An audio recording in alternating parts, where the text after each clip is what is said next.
barangay, huwag magiging kakapaon po kabrika. Yan, nahihiling niluan magayon na banat ni Paulo. Talaga, sugat sama. Talagang, daing hinayo sama. Daw ba nga ni kanina, magbanat, nahihiling mo na yan. Talagang, yan, yaw na po ang mga suportadores ali sa barangay Amanuan.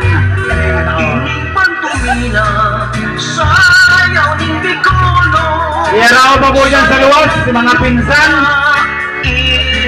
Madya na ka mo.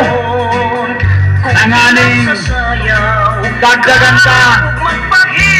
Ang saindang ginigibong partiton. Pupunan ning pundasyon kan matarogong na niyong hidayan ni Paulo.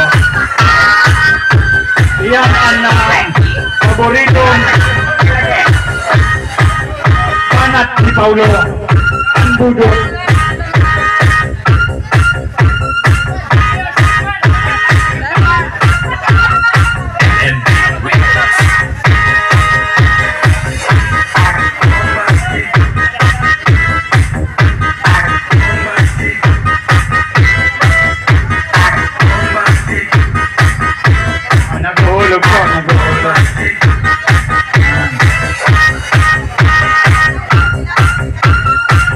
Igaba po dyan, si Ibabang mga diyaon, habang ginaganaan si Paulo, nahihiling ka mo kung paano magbanat, talagang dahil mapadaawan sa kanilao.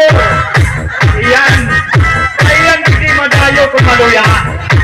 Kaya, matibay naman tayo si Paulo.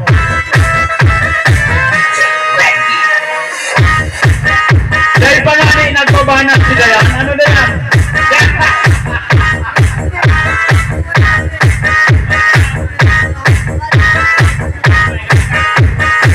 Iyaw ba po dyan? Nasa libot-libot. Yan. Iyaw na si Paulo. Kananing libuton. Libuton. Anyaraon. Sa dito. Sa likod. Sa gilid. Yan man si Dayan. Nagibot man sa liwanag. Nanganay pong madulo ang mga barangay habang nakahanap po ang magkong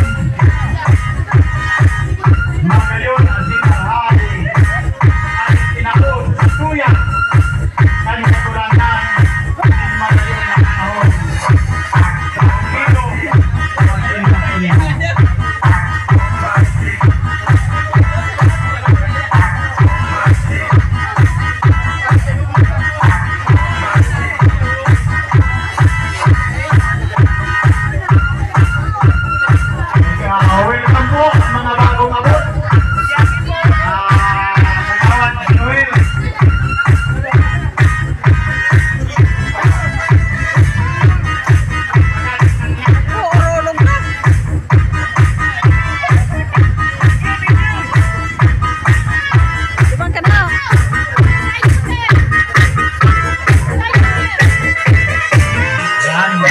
Yaw na si Paulo, nakapaghanap buhay na dumaan sa